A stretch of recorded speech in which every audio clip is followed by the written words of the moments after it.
सबै कुराहरूको लागि तपाईँलाई धेरै धन्यवाद भन्न चाहन्छौँ। अनि प्रभु हामी जस्तोसुकै अवस्थामा जस्तोसुकै सिचुएसनमा पनि प्रभु तपाईँले हामीलाई तपाईँको वचनको अधीनमा रहनलाई अनि हाम्रो सबै कुरामा प्रभु तपाईँ सुरक्षा दिनुहुने प्रभु हुनुहुन्छ।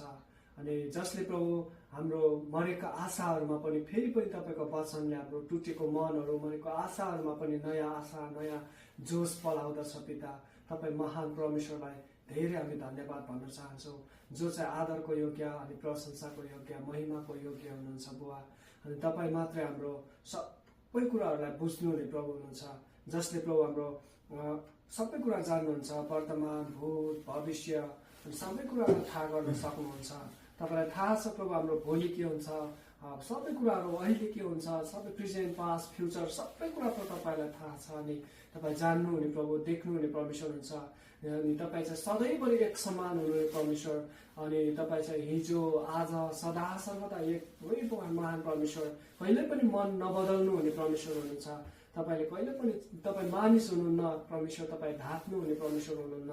तपाईँ जे बोल्नुहुन्छ त्यो गर्नुहुन्छ पिता।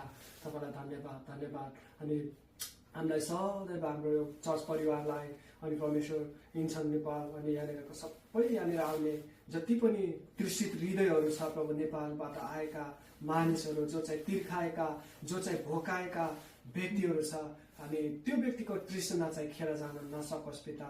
अनि त्यो बाटो चाहिँ बन्न सकोस्, यो चर्च परिवार सबै एउटा आशाको बाटो अनि परमेश्वर सहजीकरणको बाटो अनि तपाईँसँग नजिक हुनलाई घनिष्ठ हुनलाई परमेश्वर अझै पनि यहाँबाट हो प्रभु तपाईँसँग नयाँ नयाँ जोसहरू लिनलाई अनि यहाँबाट एउटा माध्यमको रूपमा प्रभु तपाईँले जुटाउनु, जसले प्रभु हामीलाई यो ठाउँ दिनुभयो त्यसको लागि पनि हामी धेरै धन्यवादी अनि आभारी छौँ पिता तपाईँप्रति। अनि तपाईँलाई धेरै धन्यवाद भन्न चाहन्छौँ।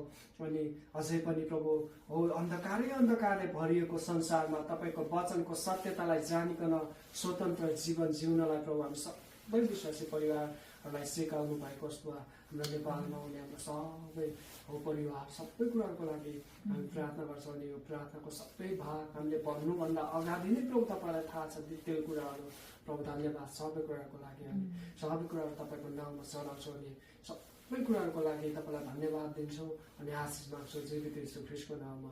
आमेन।